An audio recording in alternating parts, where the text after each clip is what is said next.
Jadi teman-teman, sekarang zaman teknologi semakin canggih.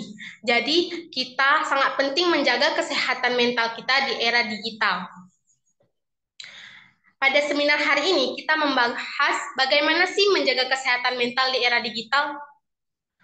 Pada hari ini kami memiliki pemateri yang sangat kompeten teman-teman, yaitu Ibu Masyitah Karim, SPD. Beliau merupakan pendidikan S1 bimbingan konseling dan beliau merupakan dari Universitas Syiah Kuala. Beliau juga menjadi guru BK di SMA 5 Negeri Langsa. Tepuk tangan kita berikan untuk pada Ibu Masyitah Karim, teman-teman. Ibu Masyitah Karim akan membagikan sebuah pengetahuan yaitu membangun keseimbangan mental di era digital, teman-teman. Saya harapkan kepada teman-teman untuk membuka kameranya agar menghormati pemateri juga teman-teman serta peserta lainnya.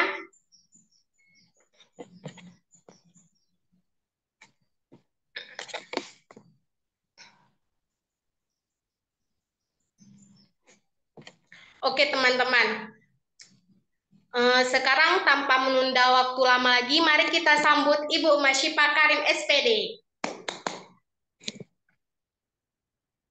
Oke, Assalamualaikum warahmatullahi wabarakatuh. Uh, Waalaikumsalam. Suaranya kedengaran jelas ya? Baiklah ya. Rabbi sahli sadari wa yassirli amri wa hlul 'uqdatam min lisani yafqahu qawli. Baiklah, sebelumnya saya mengucapkan syukur alhamdulillah atas rahmat Allah, kita dapat bertemu di ruang virtual yang mudah-mudahan akan membawa manfaat dan pengetahuan yang baik buat kita semuanya. Selanjutnya, selawat bersalam, marilah sama-sama kita sajikan ke pangkuan Nabi besar Muhammad SAW yang telah membawa kita dari alam kegelapan ke alam yang penuh dengan ilmu pengetahuan. Yang saya hormati Pak Rizky Adnan Pohan ya, selaku dosen mata kuliah seminar BK.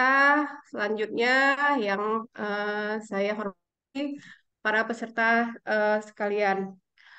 Sebelumnya saya ingin menggarisbawahi ya bahwa di sini kita semua peserta dan semua pemateri, jadi kita saling sharing, saling berbagi.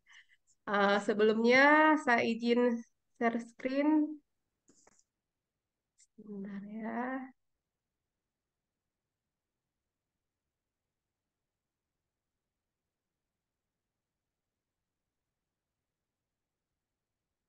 Sudah nampak semuanya?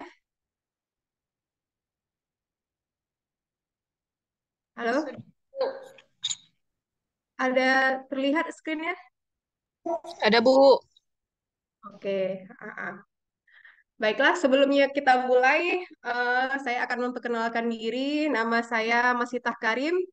Saya adalah guru di SMA Negeri 5 Langsa yang kebetulan untuk tahun ini mengampu kelas 12. Saya menamatkan pendidikan sarjana saya di Universitas Syah Kuala, jurusan Bimbingan dan Konseling pada tahun 2005. Ya, beberapa bulan setelah tsunami Aceh ya. Selanjutnya saya sudah menjalani tugas sebagai seorang guru BK itu selama kurang lebih 14 tahun. Dan masih sama tempatnya ya, dari penempatan PNS sampai sekarang masih di SMA Negeri 5 Langsa. Dan sebelumnya juga saya juga bekerja di bidang konseling, bimbingan dan konseling, tapi nggak di konseling pendidikan ya. Saya pernah di apa namanya NGO ya, lembaga asing di World Vision Internasional dan di lembaga pemerintahan Badan Rehabilitasi dan Rekonstruksi Aceh Nias. Setelah itu tahun 2009 saya mengikuti tes PNS dan jadi guru sampai sekarang. Oke, adik-adik semuanya, saya sebut adik-adik ya. Jadi kita pada hari ini akan membahas tentang bagaimana membangun kesehatan mental di era digital. Nah, sebelumnya saya garis bawahi, saya bukan ahli di bidang ini. Jadi kita hari ini hanya saling sharing, saling diskusi mengenai hal-hal yang kita tahu bersama. Jadi kita semua di sini adalah sumber dari pengetahuan kita pada hari ini. Baiklah, mungkin kita akan mulai dari apa itu kesehatan mental sendiri. Jadi, eh, kalau kita apa namanya kita kaji kembali dari definisi kesehatan mental dari berbagai sumber itu diartikan ya sebagai kondisi ketika batin kita berada dalam keadaan tentram dan tenang, ya, sehingga kita memungkinkan untuk menikmati kehidupan sehari-hari dan menghargai orang-orang di sekitar kita. Berarti kita udah save apa namanya kesadaran diri dan kesadaran sosial. Jadi mungkin kita akan tahu sadar akan diri kita dan kita sadar akan lingkungan kita, ya. Jadi seseorang yang bermental sehat dapat menggunakan kemampuan atau potensi dirinya secara maksimal dalam menghadapi tantangan hidup. Jadi mungkin dia kalau kita sehat secara mental, kita punya kecerdasan dalam menghadapi masalah serta menjalin hubungan positif dengan orang lain. Nah, karena kita udah self awareness, ada social awareness, jadi kita sadar akan sosial lingkungan di sekitar kita. Mungkin kita akan mudah berempati, mudah bersimpati, seperti itu ya. Nah, itu secara ringkasnya ya, dan saya himpun dari berbagai sumber. Nah, sekarang kita lihat, kita hidup ini di era digital, ya, yang semuanya itu serba-serba internet. Coba bayangkan ya, kalau dalam sehari itu tidak memegang handphone itu kayaknya gimana ya? Tantrum mungkin ya. Jadi pada remaja juga bisa tantrum tuh jika tidak memegang layar Android-nya dalam sehari gitu. Nah, muncullah masalah kesehatan mental karena kita hidup di era digital. Mau tidak mau kita ya hidup di era digital. Nah,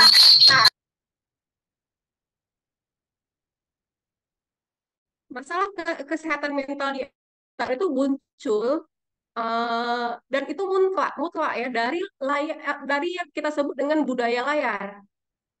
Budaya layar itu adalah budaya sentuh, ya. Jadi budaya ini dikatakan dapat ruang-ruang interaksi sosial kita yang sebelumnya kita berinteraksi nyata hanya dengan apa namanya mungkin di dalam suatu kondisi tertentu yang harus bertemu fisik, face to face kayak gitu. Tapi kalau di era digital memungkinkan kita bertemu dan komunikasi dengan berbagai apa berbagai orang dan berbagai latar belakang, lagi berbagai budaya di tempat yang berbeda, ya. Kita dapat menjalankan komunikasi. Nah, itu tadi, ya kan? Ada perbedaan. Nah, apa perbedaannya? Itu kita akan kadang-kadang kabur ya, kadang-kadang kabur antara eh, realitas dan dunia maya gitu. Jadi hal-hal yang lantas membuat kita kadang-kadang tidak peduli dengan dunia nyata karena kita terlalu peduli dengan dunia maya. Ini menimbulkan apa namanya uh, ketika kita tidak memperdulikan lagi akurasi, representasi, dan konten interpretasi yang kerap berakhir pada gagal paham dan kesalahpahaman. Ya, jadi sebenarnya kita nggak boleh meragukan manfaat dari apa yang namanya itu layar sentuh. Maaf ya, ini sudah. Uh, Namun kita perlu menyadari bahwa ada berbagai apa namanya efek negatif dari perubahan budaya. Jadi walaupun kita paham bahwa mau tidak mau di era digital ini kita harus memanfaatkan segala sesuatu yang bersifat digital ya, yang dipengaruhi internet, baik itu dari segi pendidikan ya, perekonomian, kesehatan, banyak hal yang sudah mulai dikuasai oleh lini era digital ini. Dan mau tidak mau memang kita harus memanfaatkan itu. Tapi kita juga harus menyadari bahwa akses negatif budaya digital ini mengubah perilaku ya, terutama pada anak dan remaja. Dan tidak mungkin menutup kemungkinan itu juga terjadi pada usia lanjut ya. Jadi tapi mayoritas pada anak dan usia remaja. Oke. Nah, kita lihat apa yang eh, kesehatan atau kondisi mental yang paling umum terjadi di era digital itu berupa apa? Yaitu stres, ya, gangguan kecemasan, depresi, dan kecanduan. Di mungkin kita akan bahas satu persatu ya. Yang pertama adalah stres. Nah, stres itu adalah keadaan ketika seseorang mengalami tekanan yang sangat berat, baik secara emosional maupun mental, ya kan? Nah, seseorang yang stres biasanya akan tampak gelisah, cemas, dan mudah tersinggung. Stres juga dapat menimbulkan gangguan konsentrasi, gangguan motivasi, dan pada kasus tertentu dapat memicu depresi. Stres bukan saja dapat mempengaruhi psikologis penderitanya, tapi juga dapat berdampak secara sikap dan kesehatan fisik. Jadi, kita jangan mengabaikan stres ini.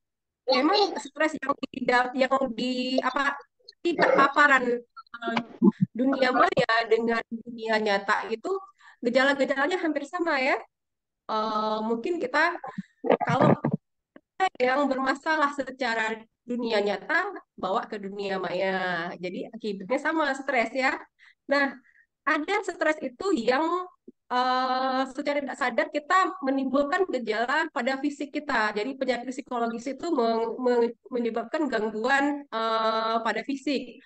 Misalnya eh, kita nih habis posting sesuatu nih, ya kan? Kita kan berharap nih, eh, Oh ya, ada tuh pematerinya. Pemateri kami kemarin duta wisata Aceh Besar. Dia dia lulusan BK juga.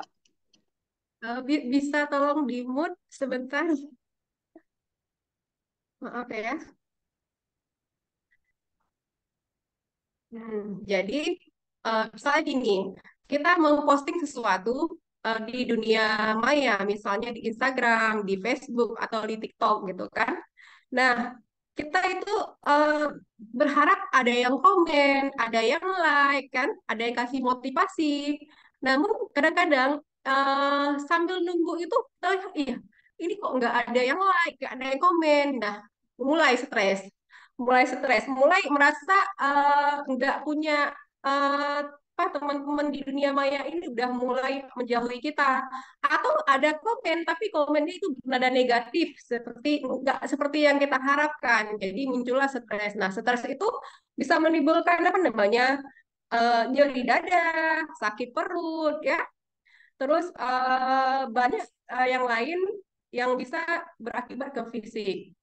Nah, biasanya stres itu kalau kita mengalami stres ya, kita akan menjadi penyendiri, malas berinteraksi dengan orang lain, enggan makan ya. Karena kalau kita terlalu sibuk dengan budaya layar ya, jadi kita akan eh, apa enggan makan atau makan berlebihan ya. Jadi eh, banyak juga yang efek negatif yang menimbulkan stres pada dunia maya. Misalnya apa kita pada misalnya pada yang namanya afiliator gitu, misalnya mereka jualan gitu, eh, tidak banyak eh, apa namanya mendatangkan untung segala macam gitu. Jadi kan efek dunia maya itu juga berimbas seperti dunia nyata yang bisa menimbulkan stres ya. Jadi pintar-pintar lah menggunakan dunia maya ya. Jadi kita harus bisa mengelola emosi kita supaya tidak bisa menimbulkan stres. Yang selanjutnya adalah gangguan kecemasan. Kenapa namanya budaya layar ini bisa mengakibatkan gangguan kecemasan? Kita lihat sendiri, apa itu gangguan kecemasan? Yaitu kondisi psikologis ketika seseorang mengalami rasa cemas berlebihan secara terus-menerus dan sulit dikendalikan, sehingga berdampak buruk terhadap kehidupan sehari-harinya. Nah, bagi sebagian orang normal, rasa cemas biasanya timbul pada suatu kejadian tertentu, misalnya saat akan menghadapi ujian di sekolah atau wawancara kerja. Namun pada penderita gangguan kecemasan, rasa cemas itu kerap timbul pada setiap situasi. Jadi mungkin sering gitu, nggak ada penyebab tiba-tiba cemas, tiba-tiba karena overthinking, kebanyakan pikiran jadi cemas setiap saat.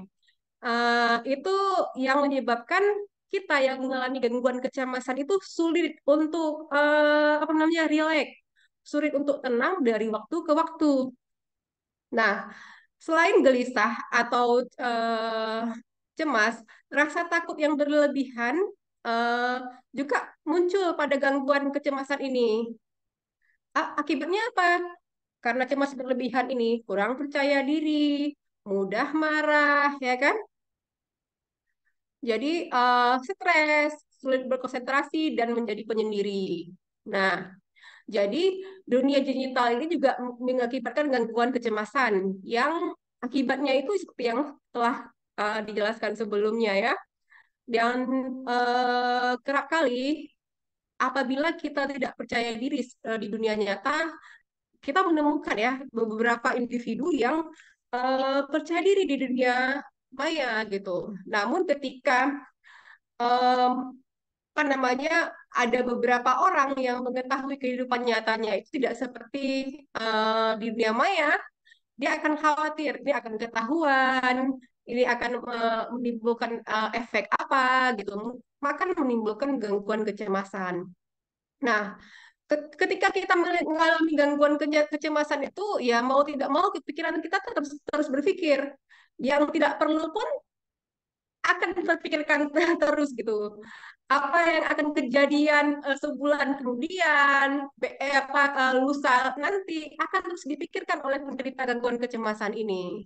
Jadi eh, apa namanya? Terkadang apa yang kita lihat di dunia maya itu tidak sesuai dengan realita dan itu semua kita tahu. Tapi terkadang kita juga lupa ya terbius oleh kehidupan dunia maya yang ya secara tidak langsung pasti menimbulkan apa namanya kesenangan tersendiri. Nah, selanjutnya ada yang namanya depresi. Ya, kita lihat kenapa eh, apa namanya penggunaan layar budaya layar di era digital ini bisa menimbulkan depresi. Nah, kita lihat sendiri depresi merupakan suasana hati yang menyebabkan penderita terus-menerus merasa sedih. Berbeda dengan kesedihan yang pada umumnya berlangsung selama beberapa hari, misalnya kita kehilangan orang tua, apa kehilangan pacar, kehilangan saya prestasi belajar kita rendah, itu kita palingan sedihnya itu hanya beberapa hari gitu. Tapi pada penderita depresi, dia akan sedih itu berminggu-minggu atau berbulan-bulan, ya. Makanya ada yang mengambil apa namanya jalan singkat seperti bunuh diri, ya. Nah, selain mempengaruhi perasaan atau emosi, depresi juga dapat menyebabkan masalah fisik, mengubah cara berpikir, serta mengubah cara berperilaku pada penderitanya. Kadang-kadang depresi itu juga menimbulkan halusinasi ya, yang nggak dilihat orang tapi terlihat di mata kita gitu. Nah, tak jarang penderita depresi ini juga sulit menjalani kehidupan normal sehari-hari. Bahkan mungkin pada penderita depresi ini mereka ya nggak bisa beraktivitas normal. mungkin untuk mandi saja, untuk apa berbenah diri sendiri dia mereka nggak punya kemampuan. Dan mungkin yang paling bisa menyebabkan pengurangannya ini adalah keinginan. Jadi kita sebenarnya nggak bisa menjudge orang ya. Oh, ini seseorang ini depresi karena kurang kurang kurang apa namanya kita kurang beriman, kurang bersyukur kepada Tuhan. Karena penyakit mental itu sama dengan penyakit fisik. Dia bisa menimpa siapa saja, terutama di era digital seperti ini. Kenapa saya katakan bisa menimpa siapa saja? Karena kita nggak bisa bilang, oh dia beriman, dia bertakwa, dia hafiz Quran, ataupun dia, oh kita lihat dia baik-baik saja, dunia nyata nggak bermasalah, dunia maya nggak bermasalah, tapi depresi. Nah, karena kadang-kadang eh, saya pernah baca ya, depresi itu seperti lotre, dia bisa menimpa siapa saja yang ketika di apa, nah apa kayak seperti lotre gitu. Karena banyak hal yang menyebabkan depresi, terutama eh, masalah yang sekarang seharusnya jadi konsumsi publik ketika terupload internet di dunia maya itu bakal viral dan itu akan jadi konsumsi publik itu dan itu akan menyebabkan banyak depresi pada individu-individu, terutama remaja dan anak-anak. Nah, selanjutnya, setelah depresi ini, apa efek negatif dari dunia digital ya? Nah, eh, saya simpulkan bahwa yang paling mengerikan adalah kecanduan. Nah, kecanduan secara medis dapat diartikan sebagai disfungsi kronis pada sistem otak yang melibatkan motivasi, memori, penghargaan, ya kan? Orang yang menderita kecanduan atau adiksi ini biasanya akan bertindak secara kompulsif dan terobsesi untuk mendapatkan reward atau penghargaan tanpa bisa mengontrol konsekuensinya. Misalnya gini, orang yang sudah misalnya kayak selebgram gitu, ketika dia posting dia pinginnya viral, ya kan? Udah kecanduan dia, kecanduan apa? Kecanduan penghargaan, kecanduan pujian, kecanduan apa namanya di puja-puja orang gitu. Nah, di era digital, jenis kecanduan atau adiksi yang bisa lahir dari budaya layar ini diantaranya adalah kecanduan game online, ya, kecanduan judi, kecanduan termasuk kecanduan berbelanja online. Ya, kadang-kadang kita nggak bisa kontrol nih. Lagi ada nih, pas nih event 12.12 ada Harbolnas ya, Hari Berbelanja Online Nasional. Jadi mungkin kita akibat dari kecanduan ini kita bisa sulit untuk mengontrol diri untuk terus belanja gitu. Barang-barang yang nggak penting, nggak perlu pun terbeli terakhirnya. Nah, keempat jenis kecanduan ini sering kita temui di kalangan remaja dan anak muda. Walaupun tidak menutup kemungkinan karena pengaruh apa eh, budaya layar ini juga terjadi pada orang dewasa, ya, dan orang tua. Nah, bagaimana cara kita untuk menjaga agar mental kita sehat tetap sehat di era digital ini? Nah, saya sudah hukumkan dari berbagai sumber, tapi nanti kita bisa di waktu karena diskusi kita bisa saling sharing ya, karena hari ini kita semua materi, semua peserta. Jadi, kalau bagaimana kita menjaga mental kita tetap sehat di era digital? Yang pertama adalah batasi waktu layar, ya. Nah, bagaimana kita membatasi waktu layar? Nah, tetapkan batasan waktu yang jelas untuk menggunakan teknologi digital dan berkomunikasi secara online. Misalnya nih, pada anak-anak pada usia sekolah nih, saya sering komunikasikan ke orang tua bahwa dibatasin waktu penggunaan Android-nya. Misalnya, itu beda ya, usia sekolah SD, SMP, SMA. Nah, kalau untuk TK, karena apa namanya sensor apa namanya tumbuh kembang dia memang tidak diperuntukkan untuk menggunakan Android ya. Saya khususkan Android, lain dengan TV dan yang lainnya mungkin masih bisa. Karena mungkin sel-sel sarafnya itu belum cocok untuk menggunakan Android. Nah, untuk SD, penggunaan waktunya itu mungkin berbeda dengan siswa yang udah mungkin remaja, yang udah SMP sama SMA. Begitu juga dengan mungkin dengan mahasiswa. Jadi kan kalau mahasiswa mungkin sudah lebih kontrol dirinya sudah lebih bagus gitu kan. Jadi bisa meluangkan kegiatan dan menyeimbangkan antara kegiatan di dunia maya dengan di dunia nyata. Nah, eh, pada anak remaja khususnya SMA itu ya, saya mungkin berbagi pengalaman karena saya sebagai guru BK itu banyak kasus terlambat itu tidak disiplin itu ketika kita melakukan restitusi itu karena mereka penggunaan eh, Android di malam hari. Jadi mereka bisa menggunakan Android itu dari sampai jam 4 pagi sampai jam 3 pagi itu baru tertidur.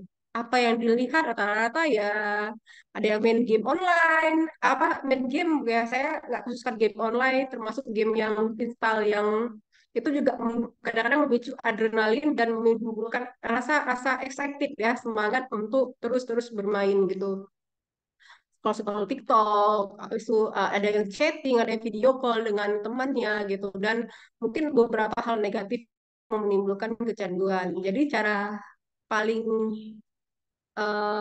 gampang tapi paling sulit dilaksanakan adalah kita membatasi penggunaan layar sentuh kita.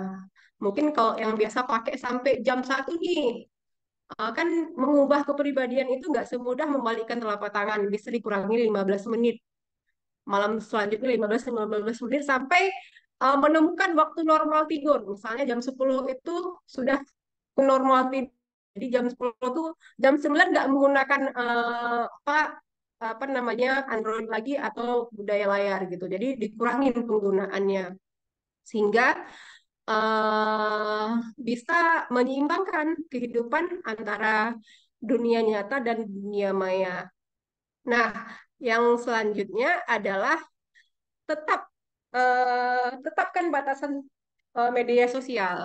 Jadi periksa dan batasi penggunaan media sosial agar tidak menghabiskan terlalu banyak waktu dan terjebak dalam perbandingan sosial yang tidak sehat. Nah, kenapa saya bilang sosial tidak sehat? Itulah karena terkadang di dunia maya itu nggak sama dengan dunia nyata. Dan kadang penghargaan atau reward yang kita inginkan itu tidak terjadi, gitu ya. Nah, pilih waktu yang tepat untuk menggunakan media sosial dan pastikan aktivitas lainnya tidak terabaikan. Misalnya ya, adik-adik mahasiswa nih, yang kalau lagi sedang misalnya jam 8 sampai jam 12 itu waktunya kuliah ya kurangin penggunaan media sosial di jam-jam seperti itu, gunakan waktu-waktu itu untuk beraktivitas sosial, untuk saling komunikasi dengan teman-teman ya, menjalin kegiatan sosial lah. Jadi eh, kita bisa seimbangkan, tapi kalau dari kita nih nggak bisa lepas nih, ada yang nggak bisa lepas dari namanya eh, apa namanya gadget atau yang di tangan kita selalu. Jadi ketika dosen masuk pun kita sibuk dengan dunia maya kita. Padahal ada dunia nyata yang sedang harus kita hadapi, situasi yang harus kita jalani, tapi kita masih terjebak di dunia maya. Ya, itu mungkin kecanduan apa namanya game online atau dunia apa kayak Facebook, Instagram segala macam, eh YouTube gitu kan. Jadi pingin tahu terus gitu, pingin mengikuti orang gitu, pingin melihat kehidupan orang gitu, ada rasa kepo yang berlebihan gitu. Nah, untuk mengurangi itu ya tetapkan kalau jadi jam 8 sampai jam 11, jam 12 itu ya kalau bisa ya fokus untuk aktivitas sosial ya. Eh, Mungkin selanjutnya adalah dengan bagaimana langkah-langkah menjaga kesehatan mental di era digital itu mungkin dengan cari dukungan sosial. Jadi kalau memang kita sedang bermasalah ya, eh, lebih baik kita mencari dukungan sosial di dunia nyata ya daripada di dunia maya yang nggak bisa kita raih. Jadi kita jaga hubungan yang sehat dengan keluarga dan teman-teman di dunia nyata yang memang nyata-nyata bisa mendukung kita, ya kan? Ajak untuk bertemu, saling berbicara, ya, terbuka tentang perasaan, bagi pengalaman dan membantu agar didengar dan didukung, ya kan? Nah, jadi ketika ada masalah di dunia nyata, jangan buru-buru curhat di dunia maya. Jadi cari dulu orang yang terpercaya, apakah itu teman atau keluarga, atau karena teman pun bisa jadi quote untuk kita kan, bisa bisa menjadi dia memberikan solusi untuk kita gitu. Nah, daripada buru-buru posting di dunia maya yang kemudian viral, yang kemungkinan kita nggak dapat dukungan dari mereka, ya. Jadi dan mereka pun nggak semua mengenal kita. Lebih bagus kita mencari dukungan sosial itu dari lingkungan sekitar kita, ya. Nah, Iya. kemudian ya yang bisa kita lakukan agar kita tetap sehat mental di era digital adalah dengan eh, menciptakan keseimbangan. Mungkin kita bisa mindfulness ya, meraih kesadaran penuh. Jadi bagaimana dengan caranya? Tetapkan waktu untuk beristirahat, tidur yang cukup ya, jangan sibuk menggunakan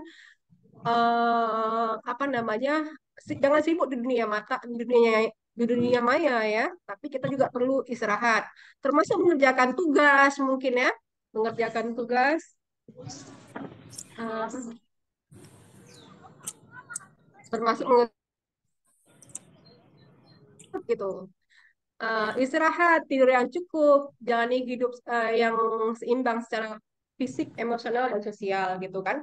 Nah, bagi kita Muslim itu paling gampang menyeimbangkan paling gampang menyeimbangkan kesehatan mental kita itu dengan cara mengadu kepada Tuhan ya. Kita mungkin bisa berdoa, mengadu kepada Tuhan, bisa melakukan mindfulness, meraih kesadaran penuh, bisa eh, nggak mesti yoga sih, tapi kita hobi-hobi kita, misalnya memasak, ya, traveling, jalan-jalan bagi yang suka, ya kan? Jadi dengan itu mental kita tetap sehat, walaupun digempur dengan berbagai hal, baik di dunia nyata maupun di dunia maya. Nah, saya rasa mindfulness, kesadaran penuh itu paling penting untuk menyeimbangkan mental kita tetap sehat, ya. Banyak caranya, berdoa, menyalurkan hobi, ya kan? Dan bakat. Eh, Selanjutnya adalah kalau memang sudah semua cara sudah dilakukan tapi tidak memiliki apa namanya ketentraman, ya, carilah bantuan profesional, ya. Jadi seperti yang eh, telah kita bicarakan sebelumnya bahwa penyakit mental ini sama dengan penyakit fisik, ya. Jadi kalau kita udah sakit berlebihan, kita kan pasti cari dokter ya, cari perawat, cari mantri, cari bidan gitu. Nah, sama juga dengan dengan apa namanya, dengan kesehatan mental ini. Jadi jika kita merasa stres, cemas atau mengalami kesulitan dalam menjaga kesehatan mental kita sendiri, jangan ragu untuk mencari bantuan dari tenaga operasional di apa psikolog, konselor, atau kalau memang kita butuh obat-obatan yang misalnya udah mengalami gangguan kecemasan yang berlebihan yang menyebabkan apa namanya asam lambung naik, ya kan? Nah, itu mungkin kita perlu psikiater. Nah, mereka bisa memberikan kita dukungan, saran, dan strategi untuk mengatasi tantangan yang sedang kita hadapi. Jadi, kesimpulannya ya, eh, kesejahteraan dalam hidup kita semakin meningkat seharusnya dengan era digital. Kenapa? Banyak hal yang bisa menguntungkan kita jika kita gunakan secara positif, ya. Karena kesehatan mental itu merupakan langkah penting untuk menyeimbangkan dan mensejahterakan hidup kita. Jadi, kita berharap dengan terhubungnya di era digital, kesejahteraan ekonomi, sosial kita semakin meningkat. Dengan cara, ya kita juga mampu menyeimbangkan kesehatan mental kita. Semoga dengan menerapkan langkah-langkah di atas, kita bisa menjaga kesehatan mental di era digital ini. Jadi, uh, sampai di sinilah ya materi yang dapat saya sajikan. Mungkin ada beberapa hal yang bisa kita diskusikan. Saya kembalikan kepada moderator. Terima kasih kepada Ibu Masyidah Karim, SPD. Untuk teman-teman yang ingin bertanya, bisa bisa tulis di grup obris di buka mic-nya ya teman-teman.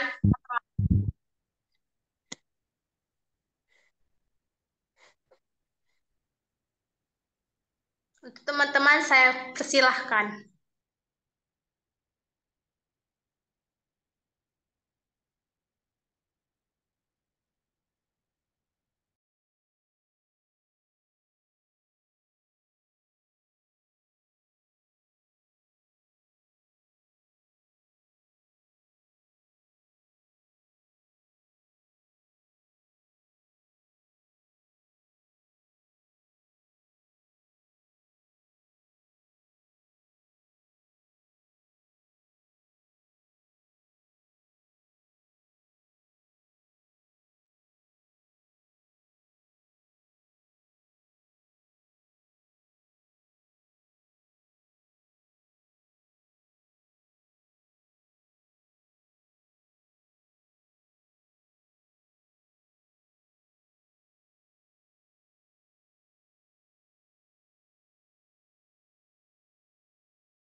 Untuk teman-teman ada yang ingin bertanya? Ayo teman-teman.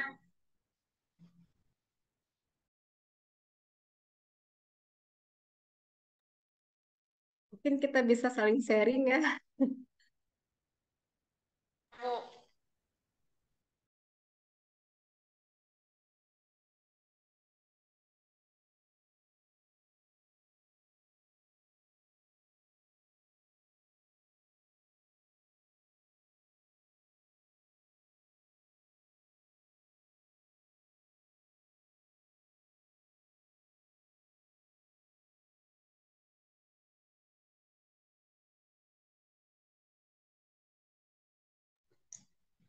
Ini ada pertanyaan Bu dari Helmida Aini Bu.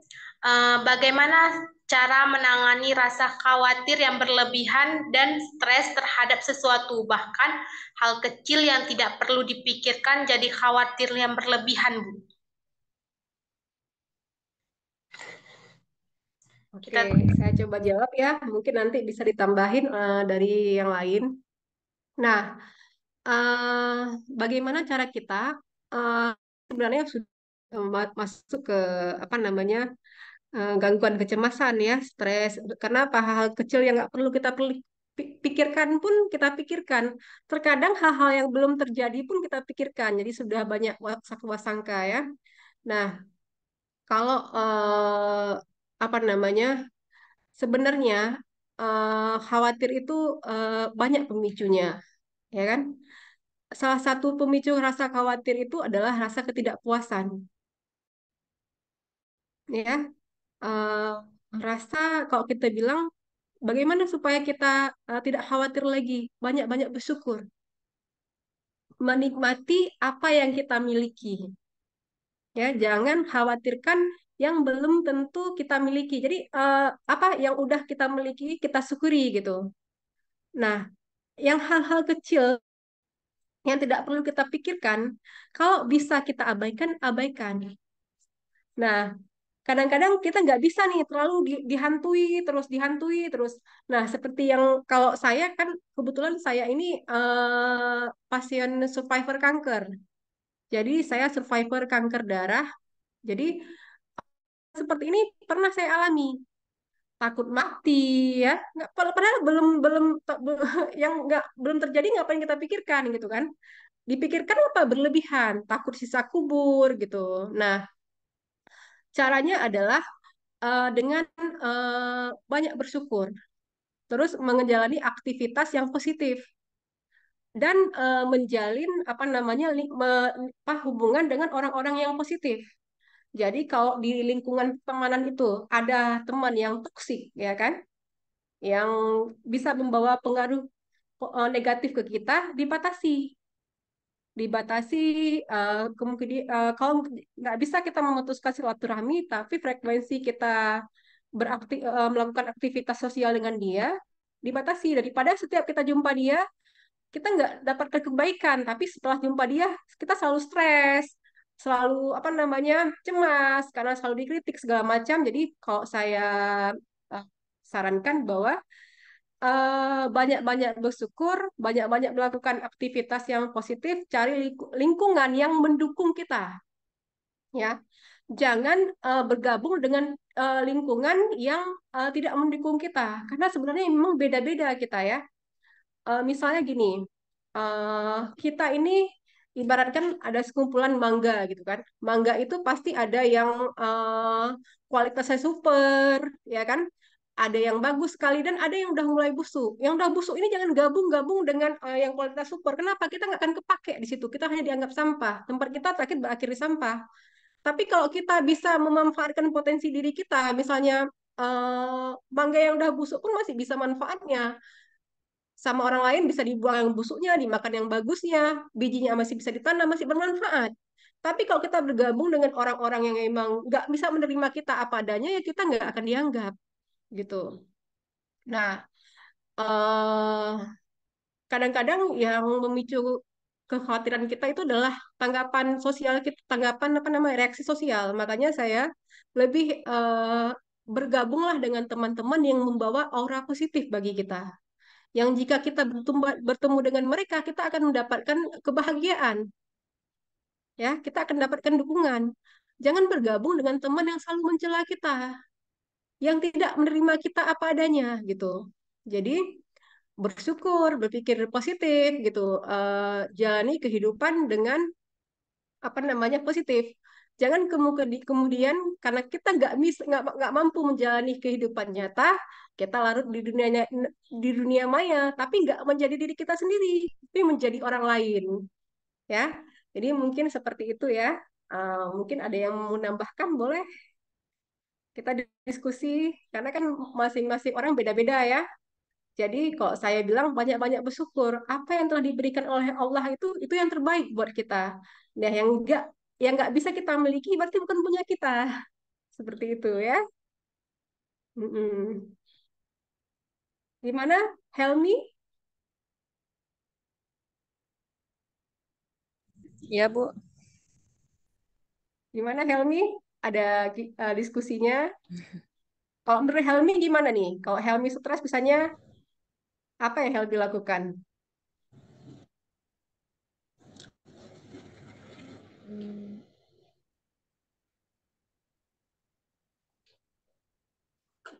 Main HP, Bu, Bisa sholat. relax. Sholat bisa, main HP juga mungkin salah satu caranya ya. Main game ya. Iya, Bu. Apa mau lakukan hal-hal yang positif gitu. Jadi dan yang paling penting jangan overthinking, jangan memikirkan sesuatu yang belum terjadi, yang yang kita perkirakan berlebihan gitu. Jadi hidup dan jalani dengan santai gitu. Yang belum tentu kejadian itu jangan terlalu dipikirkan gitu ya. Iya, Bu. Iya, Bu. Oke, Helmi ya. Iya, Bu. Oke, Makasih, Bu. selanjutnya ada sama-sama. Karena saya juga bukan ahlinya ya, mungkin saya nggak bisa jawab secara detail. Jadi em, yang berikutnya ini dari Air Husni, Aidir Husni, Bu. bagaimana? Aidir ya, Husni. Bagaimana cara mengatur waktu yang baik yang tidak mempengaruhi kesehatan mental? Karena sebagian remaja di era digital tentunya lebih mementingkan hal-hal yang kurang bermanfaat. Contohnya eh,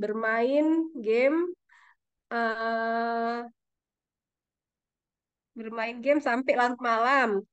Eh, Tentunya akan berdampak pada kesehatan, begitu pula kesehatan mental, menimbulkan stres, tentunya menunda-nunda pengerjaan tugas, mepet deadline, merasa cemas. Eh, nah, bagaimana cara mengatasi permasalahan tersebut? Nah, ada yang namanya di konseling itu ada yang namanya self management, ya kan? Kita harus bisa memanage diri kita sendiri gitu. Yang pertama adalah kita buat jadwal nih, ya kan? Kita buat jadwal. Jadi hal-hal yang seharusnya deadline itu bisa selesai, nggak dikejar-kejar tugas gitu. Mungkin dengan cara adalah mengatur waktu, ya. Mungkin kita bisa tetapkan jadwal nih.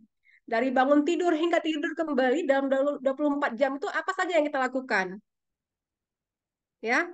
Mungkin bangun tidur jam jam 6 atau jam setengah 6. Setelah itu minum air putih, kemudian sholat, diatur sampai tidur kembali gitu. Jadi ikuti jadwal itu.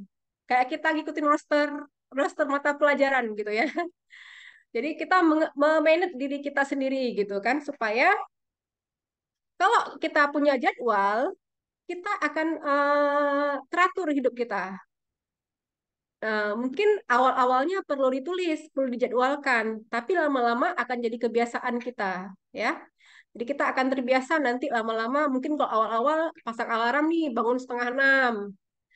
Tapi lama-lama fisik kita akan sadar sendiri gitu ketika ada bisa subuh langsung terbangun gitu.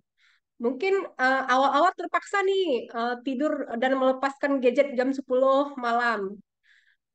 Setelah dilepaskan gadget tetap nggak bisa tidur nih. Udah zikir lah segala macam nggak bisa tidur. Dibiasakan, lama-lama akan terbiasa. Nah, karena apa? eh, Mau tidak mau, memang penyakit mental ini, apa namanya gangguan mental ini mempengaruhi fisik kita. Makanya saya pernah menemukan klien ya, anak SMA yang menderita asam lambung, asal apa eh, libur pasti orang tuanya permisi asam lambung terus gitu kan. Setelah saya konseling, eh, ada permasalahan yang menurut saya yang harus diobatinya itu psikologisnya dulu nih. Lambungnya itu mungkin baru bagus lambungnya. Jadi saya diskusi dengan orang tua segala macam, saya menyarankan dibawa ke psikolog karena saya nggak mampu, saya referral. Nah, rupanya kan karena sekarang kan BPJS di setiap puskesmas itu kan ada yang namanya psikolog ya, walaupun nggak setiap hari prakteknya. Kalau nggak salah saya Selasa Kamis itu di setiap puskesmas ada jadwal psikolog dan itu bisa kita gunakan BPJS gitu kan. Nah, saya ikuti kasus anak tersebut sama psikolog dirujuk ke psikiater. Bukan karena dia sudah gila, enggak, tapi dia masih normal. Jadi kan karena dia membutuhkan obat-obatan, jadi dirujuk ke psikiater. Nah, jadi penyakit mental itu bisa berdampak pada fisik. Kayak seperti saya bilang tadi asam lambung, sakit kepala. Malah saya pernah menemukan waktu corona itu gatal-gatal pada siswa. Karena dia nggak bisa menyelesaikan tugasnya tepat waktu dengan menggunakan daring. Jadi setiap setiap dia daring itu dia gatal-gatal badannya. Mungkin karena cemas gitu ya. Jadi banyak ada yang kalau hipertensi udah jelas mungkin ya. Karena kita kok marah segala macam akibat yang kita baca gitu kan. Misalnya kalau kita baca-baca eh, masalah-masalah Palestina, kita kan sedih nih, sedih. Ada yang orang bisa depresi karena melihat membaca masalah menyaksikan masalah Palestina di digital nih kayak mana nih saudara-saudara kita dibunuh sama Israel segala macam. Dia ikutin terus gitu. Dia bisa bisa cemas berlebihan gitu. Eh, yang seharusnya nggak perlu dipikirkan ya. Nah, Jadi kalau saya sarankan adalah dengan self management, dengan memanage diri kita sendiri. Oh, kalau ini nggak bisa, kita butuh pihak ketiga, butuh konselor atau butuh psikolog. Nanti kalau saya pada anak-anak, biasanya kalau nggak bisa self management, saya melakukan apa namanya kontrak perilaku. Nah, kalau kontrak perilaku itu udah dua belah pihak ya, nggak dia sendiri gitu. Jadi ada kita bisa evaluasi, bisa follow up dengan orang lain gitu. Apa yang sudah baik, apa yang belum baik gitu. Nah, eh kalau kita menunda-nunda pekerjaan itu karena kebiasaan, ya kan? Ada yang orang atau individu itu sistem belajarnya SKS, sistem kebut semalam. Kan cara cara belajar orang itu beda-beda tergantung pribadi. Kalau yang orangnya SKS dia nggak akan stres. Emang cara belajarnya seperti itu. Jadi nggak sistem SKS, tapi karena menunda-nunda pekerjaan, terus karena dikejar deadline dia pasti stres. Kenapa? Mungkin di situ yang biasanya ini besok langsung ngumpulin tugas nih, yang biasa tidur jam 11 tiba-tiba harus tidur jam 2, otomatis stres kan, stamina turun, imun turun, ya itu mudah mudah mudah dihinggapi penyakit gitu. Jadi yang saya sarankan adalah memanage diri dengan mengatur eh, eh, jangan jangan malu gitu mengatur jadwal. Oh, ini kayak anak TK sih harus diatur jadwalnya enggak ya.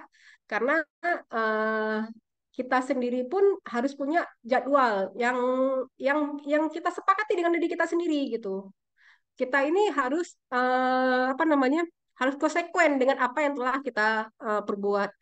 Bila itu tidak terlaksana, mungkin butuh bantuan pihak ketiga. Bisa kalau misalnya bisa orang tua, bisa teman ya, atau bisa konselor misalnya gitu. Atau cari coach yang bisa mengcoaching kita, yang uh, apa? Kan kemitraan antara coach dengan coach itu kan bentuknya kan setara. Kalau apa kolaborasi, jadi kita nggak merasa dinasehati, nggak merasa diperintah, tapi dengan coaching itu kita bisa menemukan apa namanya penyelesaian masalah kita sendiri dengan dibimbing oleh coach. Jadi gitu ya. Jadi kalau yang paling mudahnya ya kita uh, melakukan self management, kita manage diri kita sendiri agar semuanya teratur dan tidak keteteran. Mungkin seperti itu ya. Apa namanya? Idea yang itu yang bisa saya sharing. Eh, Kita lanjut ya. Gimana ID? Oh, baik Bu, berarti caranya tadi dengan kita membagi waktu Bu ya. Kalau memang cara itu Ya, tidak efektif, kita memerlukan pihak ketiga Bu. benar. Oke Bu, baik Bu. Nanti saya coba Bu ya. Makasih banyak Bu. Sama-sama. Nah, selanjutnya ini ada dari Nanda Merita.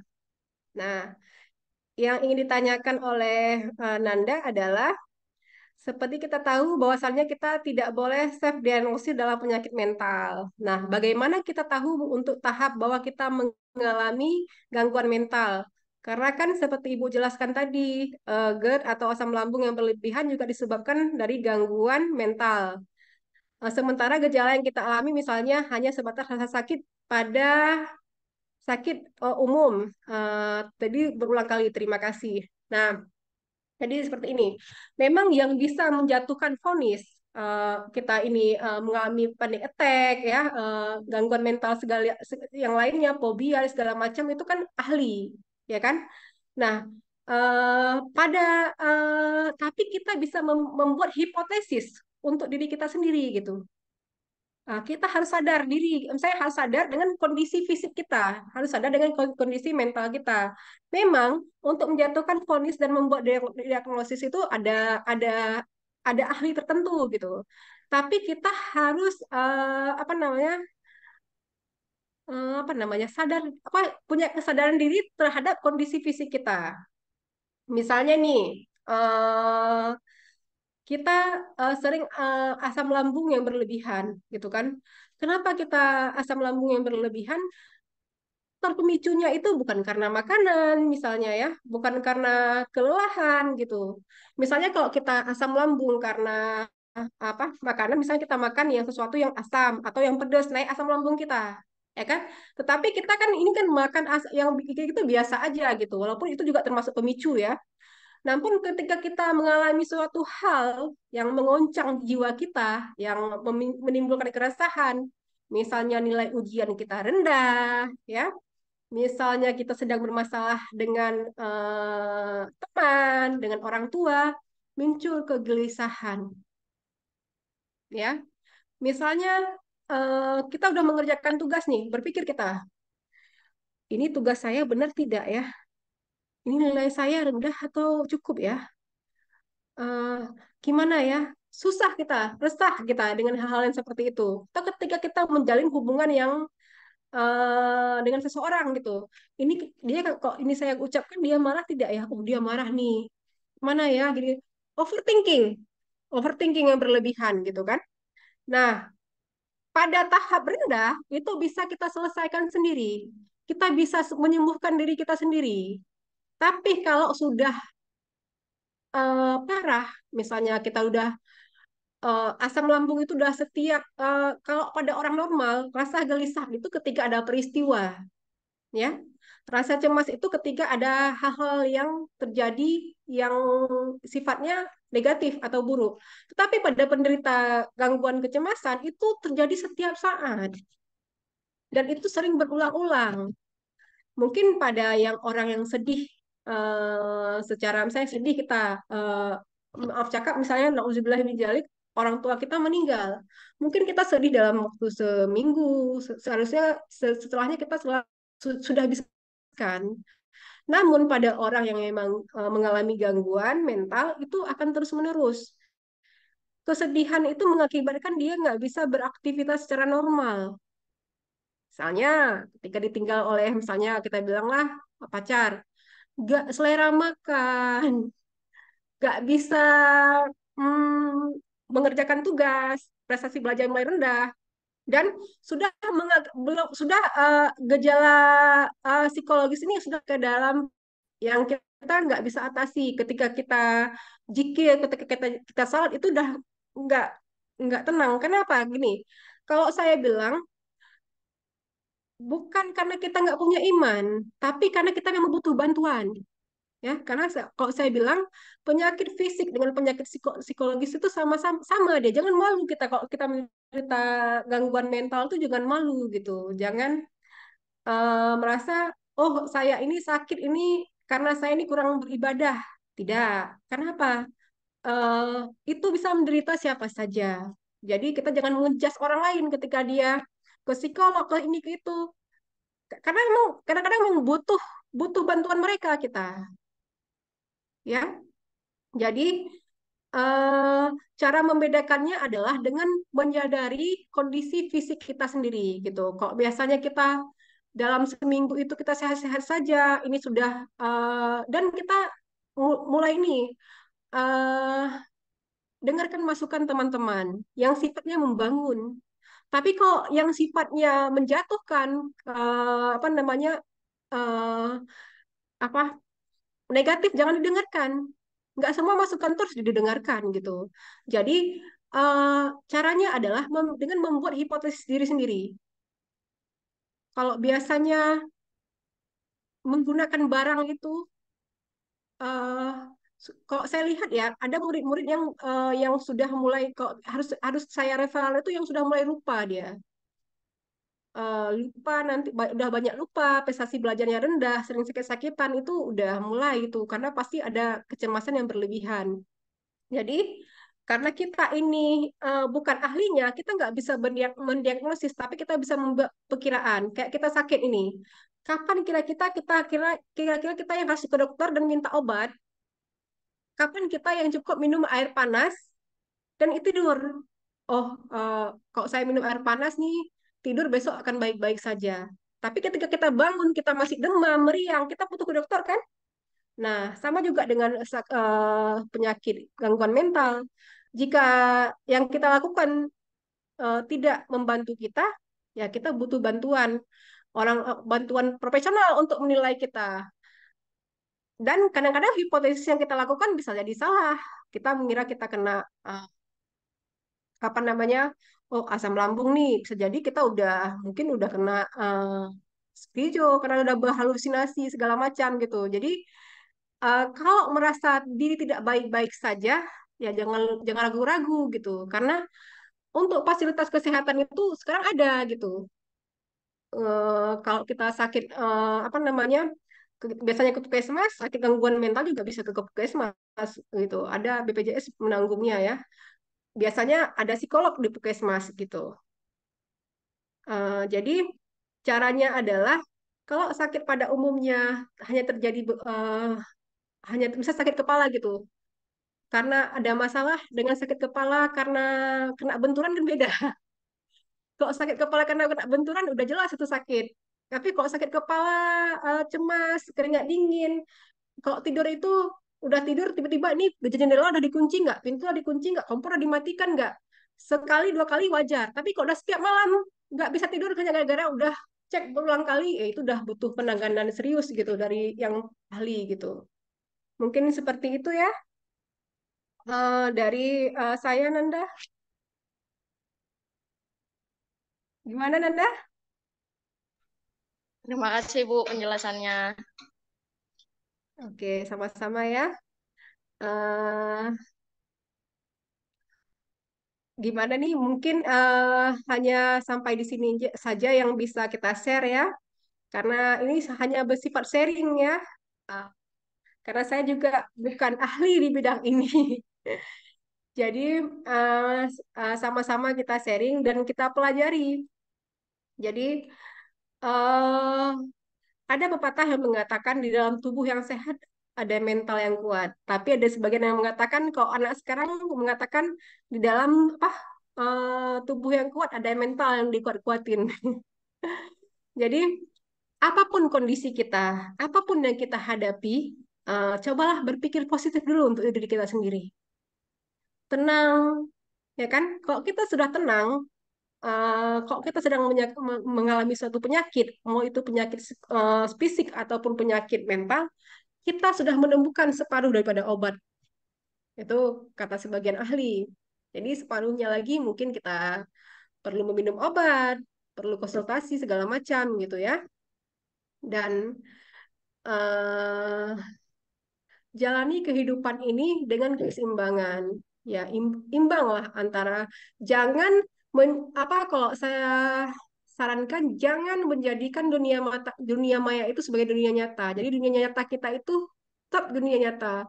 Dunia maya itu hanya sebagai sarana atau fasilitas untuk mencapai kesejahteraan baik itu di bidang ekonomi, pendidikan, kesehatan dan lain-lain. Ya, jadi jangan sampai kita larut di dunia digital ini lupa kita beribadah, ya, lupa kita mencari nafkah, ya, lupa kita memasak, lupa kita mencuci dan segala macam gitu yang menyebabkan banyak permasalahan di dunia nyata. Jadi mungkin hanya sampai di sinilah sharing yang bisa saya berikan. Apabila uh, kata-kata saya yang kurang baik, yang uh, sifatnya negatif, saya mohon maaf karena saya manusia biasa, jauh dari kata sempurna. Dan apabila ada hal-hal yang bermanfaat, yang bisa di-sharing, dibagi kepada yang lain, itu mungkin bisa menjadi amal jariah saya nanti. Akhirul kalam, saya akhiri dengan wabillahi taufik wal hidayah. Semoga sebagaimana kita dikumpulkan hari ini, Allah akan kumpulkan kita nanti di surga Firdausnya nanti. Saya akhiri dengan wabillahi taufik wal hidayah. Assalamualaikum warahmatullahi wabarakatuh. Saya kembalikan kepada moderator. Waalaikumsalam warahmatullahi wabarakatuh. Waalaikumsalam warahmatullahi wabarakatuh.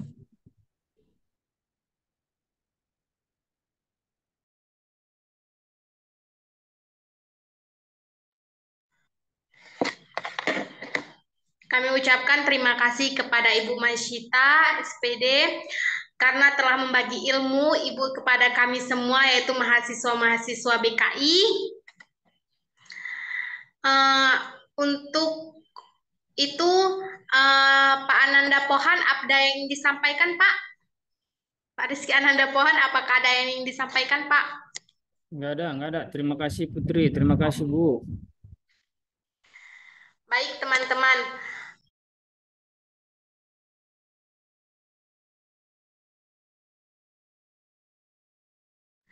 Baik teman-teman, saya mohon maaf jika ada kekurangan dalam acara ini. Akhirul kalam. Assalamualaikum warahmatullahi wabarakatuh. Waalaikumsalam warahmatullahi